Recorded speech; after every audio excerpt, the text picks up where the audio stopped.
Assalamualaikum warahmatullahi wabarakatuh. Perkenalkan, saya Rahmatul Sanah dari Pendidikan Fisika 2019 Universitas Negeri Semarang.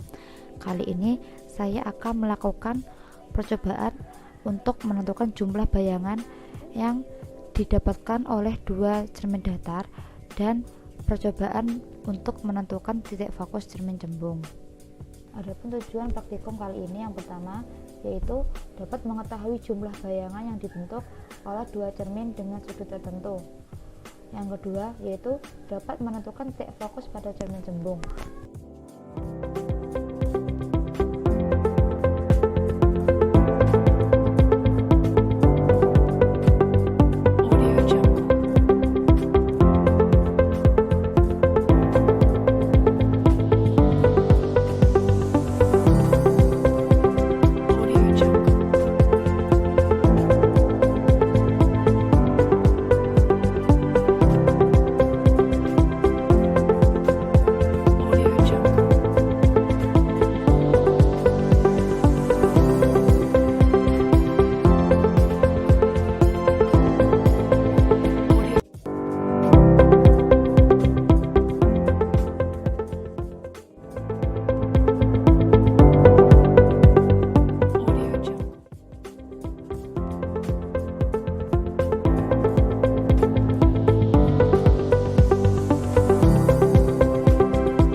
Setelah dilakukan percobaan, didapatkan hasil sebagai berikut. Untuk cermin datar, dilakukan 6 kali variasi sudut, mulai dari sudut 30 derajat sampai sudut 135 derajat, di mana jumlah bayangan yang dihasilkan selama praktikum seperti yang tertera pada layar. Selanjutnya, untuk cermin cembung, dilakukan 6 kali variasi jarak benda, di mana jarak benda yang diambil mulai dari jarak 0,25 meter sampai 0,5 meter, di mana selisih antar variasi jaraknya sebesar 0,05 meter, dan jarak bayangan yang dihasilkan sesuai yang tertera pada layar. Dari keseluruhan praktikum cermin cembung didapatkan sifat bayangan yang sama, yakni maya, tegak, dan diperkecil.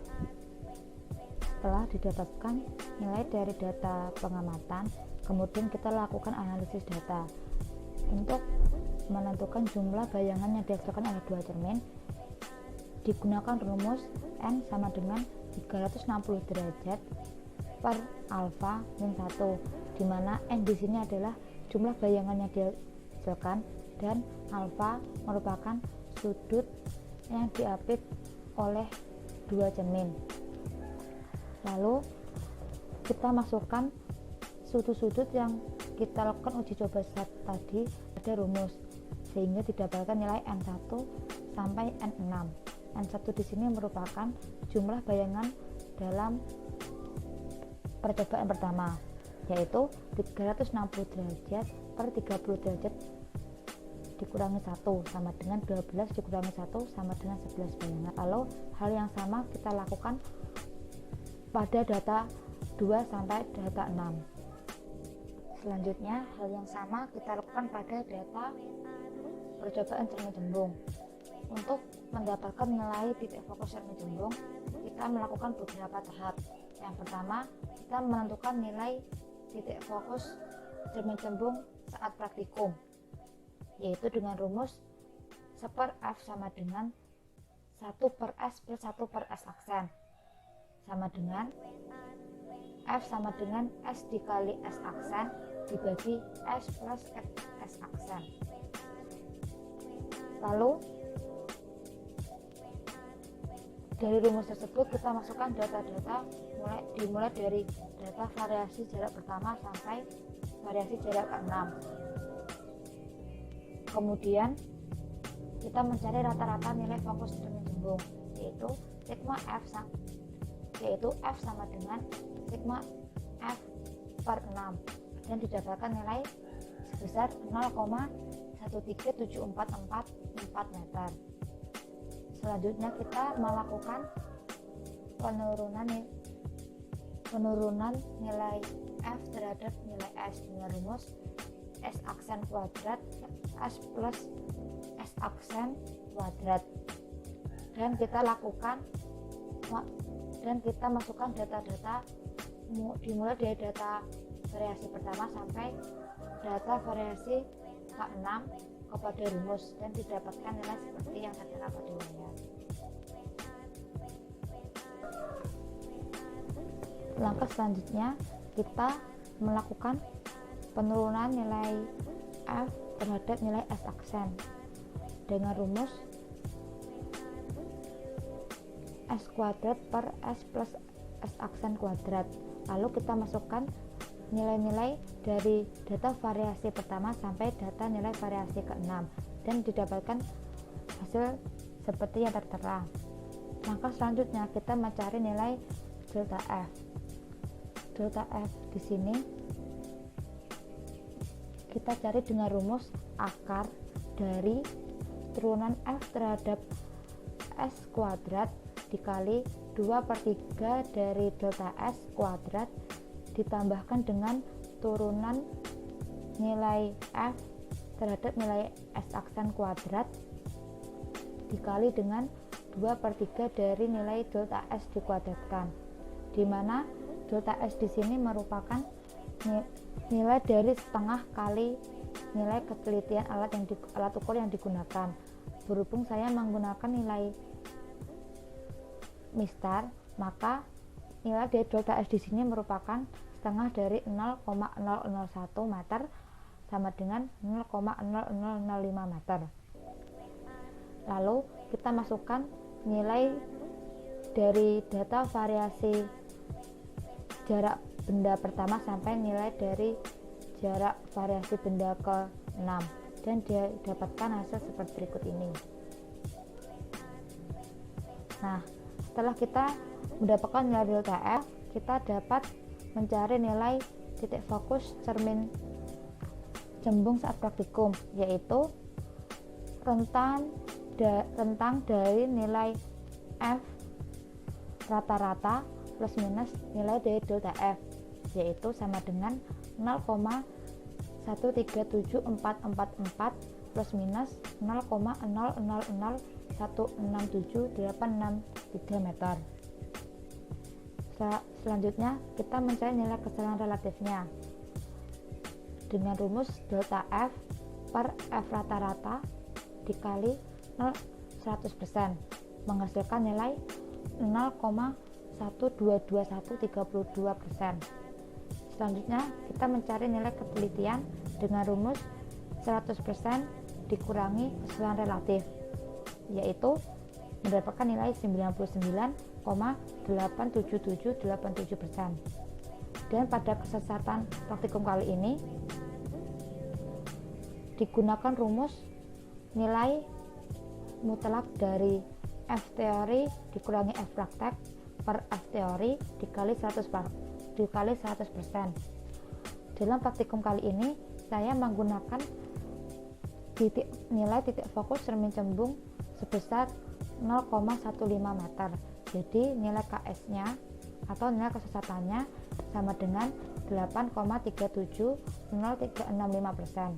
Dan yang terakhir kita lihat nilai ketetapannya, yaitu dengan rumus 100% dikurangi nilai kesesatan dan menghasilkan nilai 91,6296338%. Setelah praktikum dilakukan, dapat disimpulkan bahwa jumlah bayangan yang dibentuk oleh cermin datar itu bergantung pada besar sudutnya. Semakin kecil sudut yang dibentuk, maka semakin banyak jumlah bayangan yang dihasilkan. Dan dapat dilihat dari hasil praktikum, yakni pada sudut 30 derajat sampai sudut 135 derajat mendapatkan hasil jumlah bayangan yang sama dengan teori, kecuali pada sudut 30 derajat. Hal ini dapat disebabkan karena kurang luasnya bidang pantul cermin atau luas cermin, sehingga dapat membuat kemampuan melihat bayangan juga semakin berkurang. Yang selanjutnya, kecilnya ruang antar kaca sehingga mempersulit untuk melihat bayangan yang dihasilkan. Dan yang terakhir, permukaan cermin datar yang tidak rapat. Lalu untuk praktikum yang menentukan titik fokus cermin cembung, didapatkan nilai titik fokus dalam rentang 0,13733 plus minus 0,0001678663 meter dengan nilai kesalahan relatif sebesar 0,122132%, ketelitian sebesar 99,87787%, kesesatan sebesar 8,3700365%, dan ketepatan sebesar 91,629638%. Dengan sifat bayangan yang dihasilkan adalah maya, tegak, dan diperkecil.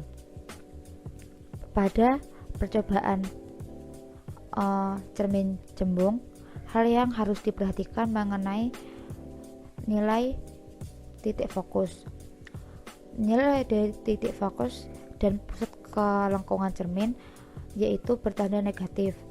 Tanda negatif di sini menunjukkan bahwa letak titik fokus cermin berada di belakang cermin, dan faktor-faktor yang menghasilkan nilai kesalahan relatif besar disebabkan karena kurang telitinya dalam membaca alat ukur. Yang kedua, kesalahan paralaks, yaitu kesalahan pembacaan mata yang terlalu ke bawah ataupun terlalu ke atas. Selanjutnya, kurang teliti dalam mengukur jarak, dan yang terakhir, kurang telitinya alat yang digunakan. Terima kasih, mungkin itu yang dapat saya sampaikan. Bila ada kurang lebihnya mohon maaf. Wassalamualaikum warahmatullahi wabarakatuh.